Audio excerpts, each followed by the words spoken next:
বাসায় নিতে গেছে। প্রথমে তো আমার বাসার আমি তো ছোট একটা ক্ষুদ্র ব্যবসায়ী, মধুর ব্যবসা করি। আমার ড্রামে অনেক মধু ছিল, ঠিক আছে। ওরা আমার ড্রামে অস্ত্র আছে কিনা এগুলো দেখার জন্য আমি ড্রামের মধুগুলো সব ঢেলে ঢেলে বাথরুমে ঢালছে। আমি অনেক একটা অর্থনৈতিক ক্ষতিগ্রস্ত হয়েছি। এছাড়া আমার সুপার ছিঁড়ছে, করছে, এগুলো করছে। আমার 3টা কম্পিউটার, ডেস্কটপ কম্পিউটার, ল্যাপটপ এগুলো নিয়েছে। তারপরে 3টা মোবাইল নিয়ে গেছে বাসার। এই সব কিছু মিলিয়ে একটা ক্ষতিগ্রস্ত হয়েছি। আর যখন আমাকে নিচ্ছিল তখন আমি বললাম আমি তো লুঙ্গিতে কমফোর্ট ফিল করি। আমি কিন্তু ঢাকা শহরে মাঝে মাঝে লুঙ্গি পরে চলাফেরা করি। তা বলছে আমি প্যান্টটা খুলে লুঙ্গি পরে নেই, অথবা লুঙ্গির সাথে নেই। তা বলছে তুই তো বাঁচলে আবার লুঙ্গি পরবি। এই বিষয়টা আমাকে খুব ভয় লাগিয়েছিল। তা আমি বাঁচলে লুঙ্গি পরবো, তার মানে আমার লুঙ্গি পরার সুযোগ নাই, মানে এটা যারা আমাকে ধরতে গেছে, ঠিক আছে। তো তারপরে বের হওয়ার পরে দেখলাম যে সামনে অনেকগুলো গাড়ি। তো আমি গোনার চেষ্টা করলাম, 8টা পর্যন্ত গুনতে পারি, অন্ধকারের মধ্যে আর গোনা যায় না, ঠিক আছে। আবার পিছনের দিকে দেখলাম যে গাড়ি অনেকগুলো, 8টা পর্যন্ত গাড়ি। যেটা বুঝলাম যে প্রায় মানে আধা কিলোমিটার একটা গাড়ির বহর নিয়ে আমাকে ধরতে গেছিল, যে তারা মনে হয় কোনো একটা জঙ্গিকে ধরতে গেছে, এরকম একটা অবস্থা ছিল। হ্যাঁ, এবং মানে আপনার হলো আরও অনেক ধরনের লোমহর্ষক বর্ণনা আছে যেগুলো বলতে আপনার হলো দ্বিধা হয়। হ্যাঁ, অনেক অনেক বাজে অভিজ্ঞতা, অনেক নির্যাতন, নিপীড়ন। ইলেকট্রিক শক দিছে 21টা জায়গায়। আমার এগুলোতে ফোটা ফোটা দাগ হয়ে আছে পায়ের এগুলোতে, ঠিক আছে। 21টা জায়গায় ইলেকট্রিক শক দেওয়া দাগ আছে। প্রত্যেকবার শক দিছে, কোথাও লাগে না, যাই ডিরেক্ট ব্রেনে গিয়ে ধাক্কা লাগে, ঠিক আছে। এরকম আমি একটু পর পর আমার চোখ ফ্লাশ আউট হয়ে যাচ্ছে, মানে হঠাৎ করে আমি ঝাপসা দেখতেছি, এরকম হচ্ছে আমার, ঠিক আছে। এখানে আসার পরও 2বার হয়েছে। তো আমি 18 সালে এরকম নিপীড়নের শিকার হয়ে আমার 3 মাসের মতো আমি অসুস্থ ছিলাম এরকম। তো এবার কতদিনে সুস্থ হবে আমি জানি না। তবে আন্দোলনকারী সহ সবাইকে অনুরোধ করব যে এই দেশে ভারতীয় আগ্রাসন থেকে আমাদের মুক্ত করতে হবে, এবং ভারতের ভারতীয় পণ্য না, শুধু ভারতীয় আগ্রাসন থেকে মুক্ত করতে হবে। এবং ভারতীয় আগ্রাসন থেকে মুক্ত হতে হলে ভারতের যারা শত্রু সেই শত্রুদেরকে আপন করে নিতে হবে। তাহলে ভারতের শত্রু বেগম খালেদা জিয়া, বিএনপি, ভারতের শত্রু জামাতে ইসলাম, ভারতের শত্রু ইসলামিক দলগুলো যারা তাদেরকে জঙ্গি বানানোর চেষ্টা করছে। সুতরাং এই মানুষগুলো যেহেতু ভারতের শত্রু, সুতরাং ভারতের আগ্রাসন থেকে মুক্ত হতে হলে এই কোরআনগুলোকে সাথে করে নিয়ে যদি দেশ গড়া যায়, তাহলে দেশে একটা স্থায়ী ন্যায় বিচার ও সুশাসনের পরিবেশ তৈরি হবে, এবং আমরাও ভারতীয় দাসত্ব থেকে মুক্ত পাবো। সে জায়গা থেকে এখন মানে অনেক ধরনের বিভেদের চেষ্টা করতেছে, কিন্তু এমনও হতে পারে যে আওয়ামী লীগ রাজনীতির মাঠে স্পেস পাওয়ার জন্য মানে আমাদের গণ অধিকার পরিষদের কাছে যোগ দিতে পারে। আবার আওয়ামী লীগ রাজনৈতিক স্পেস পাওয়ার জন্য তারা হলো বৈষম্য বিরোধী প্ল্যাটফর্মেও সে ঢুকতে পারে। আবার আওয়ামী লীগ এতদিন জয় বাংলা স্লোগান দিয়েছে, মুহূর্তের মধ্যে সে বলতেছে জিয়ার সৈনিক বলতে পারে। আমাদের এই সবাইকে চিনতে হবে এবং চোখ কান খোলা রেখে ঐক্যবদ্ধ থেকে কাজ করবে। অভ্যস্ত মার দিয়ে অভ্যস্ত, সুতরাং চূড়ান্ত বিজয়ের জন্য যে মার দেওয়ার প্রয়োজন ছিল, এই মারটা রাজনৈতিক কর্মীরাই সাহস করে দিচ্ছে। যেই গুলতি দিয়ে ছাত্র শিবিরের ছেলেপেলেরা পুলিশ মোকাবেলা করছে বন্দুকের, এই গুলতি কেবল ছাত্র শিবিরেরই কাছেই সম্ভব, এবং এটা ন্যায়ভাবে দেশের জনগণের পক্ষে ব্যবহৃত হয়েছে। এগুলো না হলে আমরা বিজয়টা অর্জন করতাম না। আমি হয়তোবা 10 বছর 15 বছর মানে সূর্যের আলো দেখতে পারতাম না, জেলখানায় পচে মরতাম আদমি সাহেবের মতো, কিন্তু দেশের মানুষ বিজয় অর্জন করেছে। সে কারণে আপনাদের মাঝখানে আবার এসেছি। আমাকে তো বলেছিল এইভাবে, আমাকে এমনভাবে মানে মেন্টালি করা হয়েছে যে আমি মানে পুরো দুনিয়া থেকে স্থায়ীভাবে বিচ্ছিন্ন। আপনারা দেখেছেন যে আমাকে যখন মিডিয়া সেন্টারে দেখালো, এরপরে কোনো বিচারকের সামনে আমাকে নিছে না, তাহলে কি আমাকে বিচারকের সামনে নেওয়া আইন ছিল, তাই না? তার মানে কি তারা আমাকে এমন একটা পরিস্থিতি রাখছে যে তারা যে কোনো পরিস্থিতিতে আমাকে আনঅফিসিয়ালি গায়েব করতে পারে। দেখেন, চিন্তা করেন, কিন্তু আমাকে কিন্তু কোনো সাংবাদিকের সামনে দেখায়নি, তারপরে হলো কোর্টে দেখায়নি, সেখানে বিচারকের সাথে কথা বলার সুযোগ দেয়নি, আমি যে নির্দোষ না দোষী এই ধরনের কোনো উপস্থাপনা কিচ্ছু নাই। মানে আমি আনঅফিসিয়ালি হিডেন একটা মানুষ হয়ে আছি। তো এটা আমার প্রচুর আতঙ্ক ছিল। আপনারা সবাই আন্দোলন করছেন সুন্দরভাবে, এবং আমার মতো আরও অনেক রাজনৈতিক কর্মীরা ছিল। কেউ রাজনৈতিক কর্মীদের ছোট করবেন না। আপনারা জানেন না কত রাজনৈতিক কর্মী মানে মারা গেছে চিন্তার বাইরে। সাধারণ মানুষের চেয়ে রাজনৈতিক মতাদর্শের লোকেরা বেশি মারা গেছে। হ্যাঁ, তারা একটা এজেন্ডা ছিল হাসিনাকে পতন করতেই হবে, আর সাধারণ ছাত্রদের এজেন্ডা ছিল যে কোটা বাতিল করতেই হবে। দুটা কিন্তু 2 রকমের এজেন্ডা, কিন্তু আমরা কোটা বাতিলের চেয়ে বড় এজেন্ডা পেয়ে গেছি হাসিনার পতন। সেখানে রাজনৈতিক ব্যক্তি দলগুলোকে তাদেরকে অসম্মান করার একটা প্রবণতা আওয়ামী লীগ মানে ঠেলতেছে।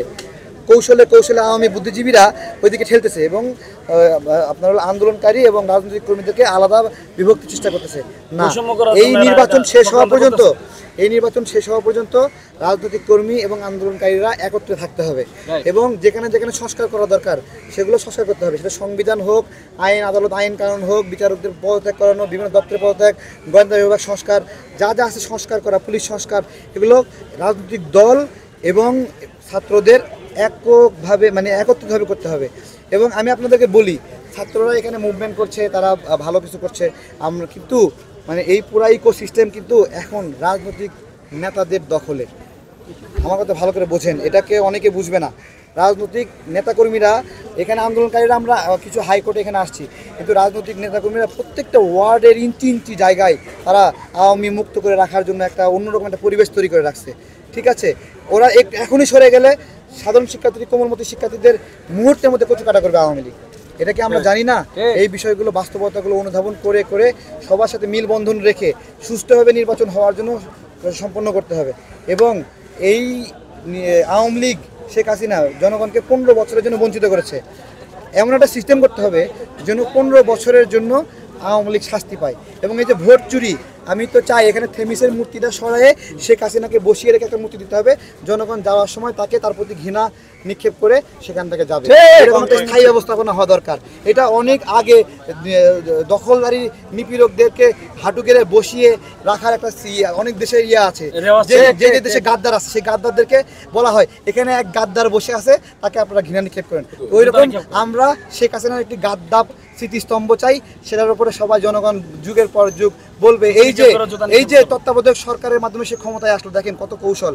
সে নিজে আসলে একটা সিঁড়ি ব্যবহার করে, ব্রিজ ব্যবহার করে কি করলো, ব্রিজটাতে পার হওয়ার পরে ব্রিজটা পুরাই দিল যেন আর কেউ সেটাতে না যেতে পারে। মানে কি একটা কৌশল। তাহলে দেখেন একটা সিস্টেম ধ্বংস করা মানে কি, সে হত্যার চেয়ে জঘন্য ঠিক আছে, অনেক অপরাধ বলতে গেলে শেষ হবে না। এত কষ্ট দিচ্ছে নাগরিকদেরকে, এত মা ডিজিপি সংযুক্ত না করলে বা ডিজিপি সংস্কার না করলে আমরা কি আগামী দিনে সে ভারত থেকে প্রথমত হলো গোয়েন্দা সংস্থা গুরুত্বপূর্ণ জায়গাগুলো শেখ হাসিনা মনের মতো করে সাজাইছে। 1 নম্বর বিষয় হলো যে সেই লোকগুলো যদি নিজেদের ভুল স্বীকার করে বা পরিবর্তন হয়, ক্ষমা চায়, তাহলে একটা বিষয় আছে। আর একটা বিষয় হলো যে আমাদের চেষ্টা করা উচিত শেখ হাসিনার মনোনীত পছন্দের মানুষগুলোকে সরানো। ঠিক আছে, এবং আমরা আজকে একটা সবাই মিলে আপনারা করলেন, ইনশাল্লাহ এর পরবর্তীতেও আস্তে আস্তে হবে এবং পুরোটা ক্লিন হবে। আপনারা বিশ্বাস রাখেন ক্লিন হবে। সারা বাংলাদেশ পূর্ণরূপে বিএনপি, জামাত, ইসলামিক দল এবং আন্দোলনকারীদের নিয়ন্ত্রণে আছে। প্রত্যেকটা ইঞ্চি জায়গা। হতাশ হওয়ার কোনো কারণ নাই, কেউ কিচ্ছু করতে পারবে না, আমরাই বিজয়ী হব। সজীবদের জয়। যদি ক্ষমতা থাকে তার মারে নিয়ে আসুক, বলছে না যে ক্ষমতা আছে এখনো, আসুক। আমরা তাদেরকে প্রচুর পরিমাণে ফুল দিব, ফুল দিয়ে ফুলের একটা পাহাড় বানায় দেবো যেন তারা নিঃশ্বাস নিতে না পারে।